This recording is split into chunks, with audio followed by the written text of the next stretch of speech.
It's tag time. Sorry, lights, no lights. I have to sit back for this one.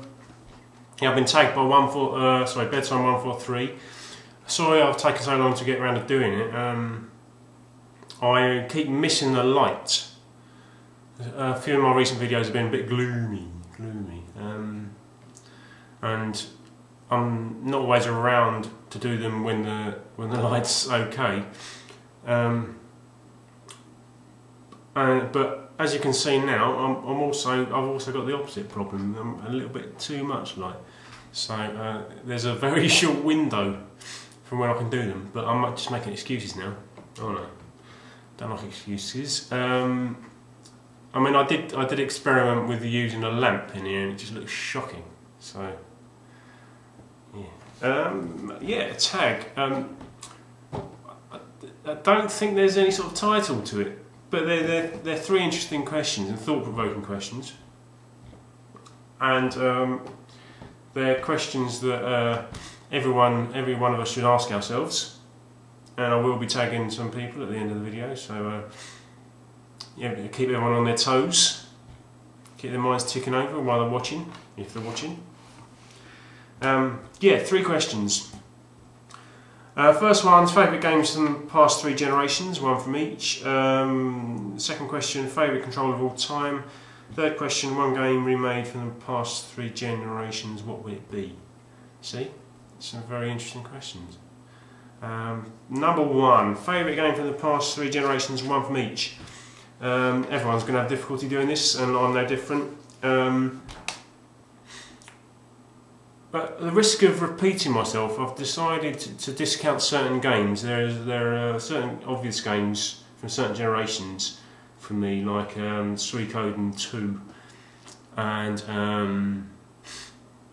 Final Fantasy 7. Oh, there's quite a few that I've just discounted because I've mentioned them before, and I was running the risk of repeating myself. But also, I'm discounting other excellent games that I need to mention that I've not really mentioned in the past. So I've just decided to take a sort of slightly alternative route for me, anyway. First, from the PlayStation generation, that's the only real console I had experience of. I'm missed out altogether on the Saturn 64 limited experience. I mean, my mate had a 64, and I could go on GoldenEye and Ocarina of Time, but not enough to say that they're my favourites. So I've obviously discounted quite a few games already, but what I'm going to go with is XCOM, Enemy Unknown. By turns, one of the most enthralling and captivating games that there is, but by turns the most frustrating, and it'll just kick your ass. It's turn-based combat, and so it's not for everyone. It's like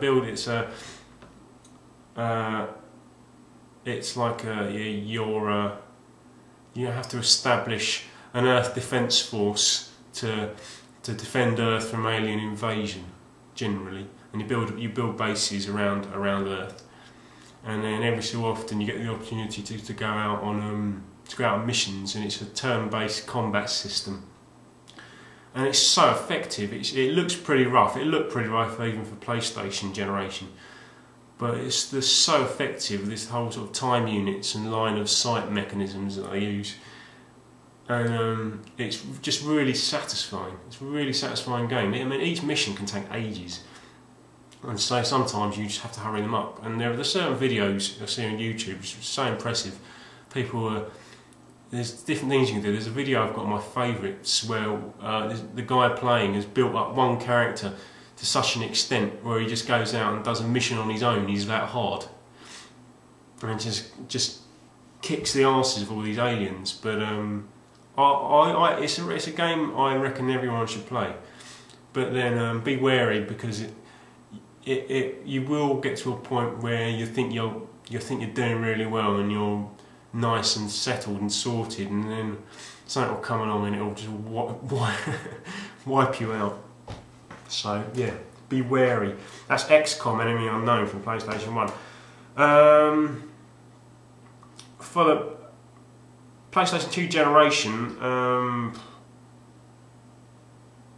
honourable mention to Suikoden 5, Shadow of the Colossus and Gradius 5, 3 excellent games. Suikoden 5 I've played like over 200 hours of, I think. But it's slightly flawed in certain areas, but I appreciate its slightly more grown-up storylines from the previous games and in the series. Shadow of the Colossus and Gradius 5, excellent games, both got sort of incredible positive sides. But Shadow of the Colossus especially, I've not really had too much experience of, but I appreciate what I have played immensely. Gradius 5 is just excellent, isn't it? But I'm going to go with Halo. That's really original. Halo, the storyline, the music, the whole experience. Purists will criticise it for not being the best first-person shooter, and people will have a go at it in hindsight. But at the time, it really affected me, and the storyline and the music. I mean, the music itself is iconic. Everybody knows that sort of monk score, the monk singing. I won't sing it. I could, but I'm not going to.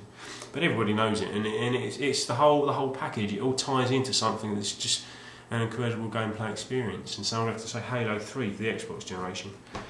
This generation, it's more difficult because I'm less experienced. Again, honourable mention to Muramasa. It's just the spectacle is phenomenal. Tatsunoko versus Capcom. Again, phenomenal spectacle, but slightly more gameplay depth than Muramasa. Resi 4 for perfecting an already incredible game. I mean, I think that is the pinnacle of the versions of Resident Evil 4, is the Wii version, just for the way it suits the control system. But I'm going to have to go with Half-Life 2 on 360, again for similar reasons to Halo, because it's but the gameplay's dated, that's undeniable. But just for the whole sort of gameplay, there's a geezer picking up a litter just outside my window. Really need to get curtains. You miss them when you only notice them when they're not there. What was I saying? I'm lost. Half-Life 2, yeah. For the whole gameplay experience, the gameplay's dated, but everything ties in. The storyline's incredible, and one of my favourite weapons in any game I've played is the souped-up gravity gun. We can just pluck someone out of the air and just hold them there, and then just shoot them up into the air, and you see them spinning like this. Or you can even grab them when they're still alive and they look at you, just limp like that, and then you shoot them into the air. But that's a brilliant experience. So Half-Life 2. I forgot to mention Knights of the Old Republic for the last generation. Again, I'll put that on a par with Halo actually. So it was Halo, Knights of the Old Republic, sort of, 50-50. Second question: favourite controller of all time? I'm gonna shock people. It's going to be the fat Xbox controller. The fat original Xbox controller, the one that's like a just huge, because I've realised that certain games controllers, you get used to all controllers. I do, but I only notice them in direct contrast when you go from one machine to another, and you have to change controllers when you've gotten used to one. You notice them in contrast and how when you have to change. And I remember moving from the 360 controller to the PS2 controller, and you notice the PS2 controller just doesn't cut it. It just feels like really insignificant. It feels like you're holding a an orange, not an orange, just a banana. Just feels small and insignificant in your hands. But moving from the PS2 controller to the big fat Xbox controller, it's a bit of a shock initially, but then it feels substantial and it does everything right. And its D-pad is better than the 360 controller. That's undeniable, because I prefer using that to play fighting games than I do the 360 controller. So a bit of a shocker, that the fat Xbox one. I don't really like the redesigned one. I must be one of the few people who like the fat one, because I'll always go for it when I've played Halo. Played Halo with my mates in the past. But one game to be remade from the past 3 generations, what would it be? My initial, the natural instinct is to say Final Fantasy VII, because that's been said in the past. But I quite like it how it is. To say that I would fear that it would be homogenised and turned into something that looked very similar to current generations of versions of Final Fantasy, you know, 13 or 12 or 10 even, and it would have just sort of sucked out all of the character, because it affected me. So I'm going to say leave as it is. I mean, there are certain gameplay tweaks you could do, but the character is just incredible, and it's just a really affecting game. So I'm going to say a game that I've already mentioned, XCOM. Some sort of very little changes to the gameplay, just sort of new generation graphics and maybe a bit more depth. It could have done with hand-to-hand combat. That would be a nice, interesting touch. And for people with a very little ability like me, slight tweaks to the gameplay difficulty, because even on easy it kicks my ass. You know, it's one of them, it just lulls you. But oh, excuse me, sorry. Yeah, I'm not going to say I'm going to tag. The names will be in the description box below. That was my bedtime143 tag. That's what I'll call it. See, I'm just about staying out of the light, just in time. Yeah, I will have a couple of videos coming out very soon. I've got a few ideas, a few irons in the fire, and I think I've got some packages coming in the post. When they get here, I've been waiting for a while. An eBay package. Bloody eBay. No, thanks for watching. Thanks for bedtime143 for tagging me. Check out the description box to see if you've been tagged. Thanks for watching. I hope you enjoyed it. And see you lot later. Bye.